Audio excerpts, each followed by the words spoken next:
నమస్తే. నేను Sahana. Welcome to our channel. Andhra Pradesh మద్యం కుంభకోణం కేసులో మాజీ ఎక్సైజ్ మంత్రి కె. నారాయణ స్వామికి 3 రోజుల క్రితం స్పెషల్ ఇన్వెస్టిగేషన్ టీమ్ సిట్ నోటీసులు జారీ చేసింది. సోమవారం జూలై 21, 2025 ఉదయం 10 గంటలకి సిట్ కార్యాలయంలో విచారణకి హాజరు కావాల్సిందిగా నోటీసుల్లో పేర్కొంది. అయితే అనారోగ్యం, వ్యక్తిగత కారణాల వల్ల విచారణకి రాలేకపోతున్నారని మాజీ మంత్రి నారాయణ స్వామి సిట్ అధికారులకి సమాచారం అందజేశారు. వాస్తవానికి సోమవారం మాజీ మంత్రి నారాయణ స్వామి సిట్ కార్యాలయానికి హాజరు కావాల్సి ఉంది. కానీ అనూహ్యంగా ఆయన విచారణకి రానని సిట్ అధికారులకి సమాచారం ఇచ్చారు. కాగా గత వైసీపీ ప్రభుత్వంలో నారాయణ స్వామి ఎక్సైజ్ శాఖ మంత్రిగా పనిచేశారు.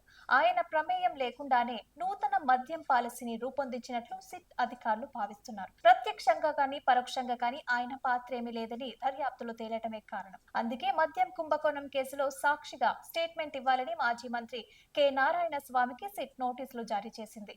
లిక్కర్ స్కామ్ కేసు దర్యాప్తు ముమ్మరంగా కొనసాగుతున్న సంగతి మనందరికీ తెలిసిందే. ఈ భారీ కుంభకోణంలో 49 మందిని నిందితులుగా చేర్చారు.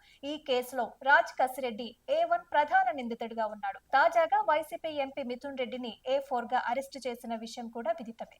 ఈ కేసులో పలువురు కీలక నిందితులపై విచారణ కొనసాగుతుంది.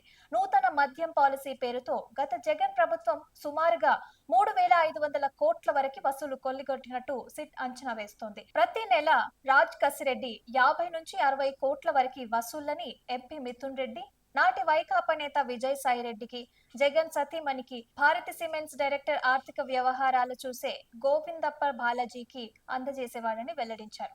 మొత్తంగా ఈ కేసులో జగన్మోహన్ రెడ్డి అంతిమ లబ్ధిదారుడుగా ఉన్నాడని సిట్ ఆదివారం విడుదల చేసిన 305 పేజీల ప్రాథమిక అభియోగ పత్రంలో పేర్కొంది.